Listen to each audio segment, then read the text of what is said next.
I often get asked when I travel around different places I go, how do I know what God's will is for my life or the big decisions I'm making? Well, I want to propose to you that God's will is not really a mystery or some kind of impossible puzzle to be decoded, but it's actually the personal transformation of your character through knowing God intimately. It'll free you to make active, confident decisions. Our modern culture treats decision making as some kind of existential crisis of self actualization, convincing us that any wrong turn we take will forfeit our authentic selves or our authentic path, or even our divine path.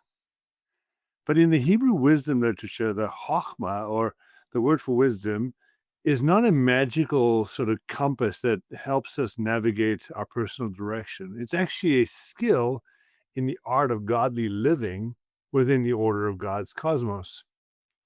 When we crave certainty to be okay, we often approach God's guidance like an ancient pagan diviner seeking signs and wonders, wanting a blueprint so we can maintain control.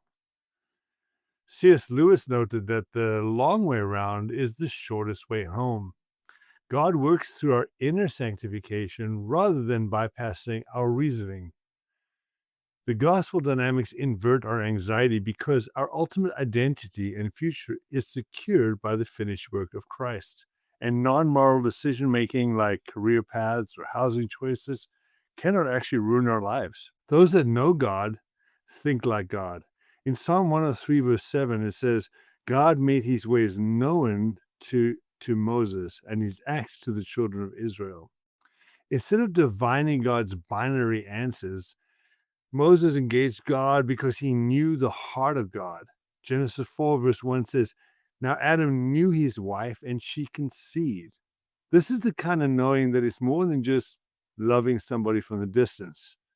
Because you're fully known and securely loved, God's sovereign plan actually encompasses your choices without holding you hostage to some divine riddle.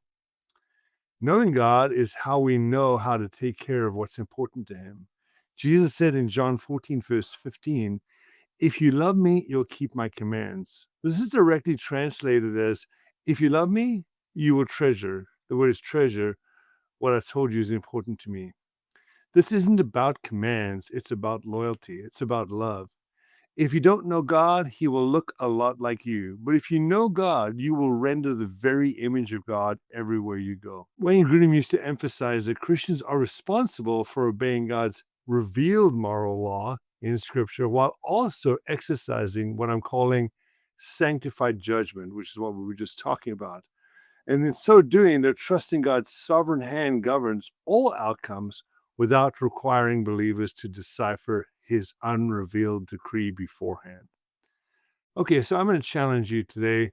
If this is you, I want to challenge you to cease looking for mystical signs in the air, in the skies, and in different sort of numbers that are coming up in your on your phone or whatever, and saturate your mind with scripture to align your moral instincts with God's character so that you basically can emulate the ways of God in your life. I want to challenge you to seek counsel from mature local church communities or leaders to evaluate your motivations, what's going on inside your intent, and your practical capabilities. And then ultimately, I want to challenge you to make a decision in faith, praying for the wisdom of God, that chokhmah of God, and rest in the knowledge that God's providence covers your journey.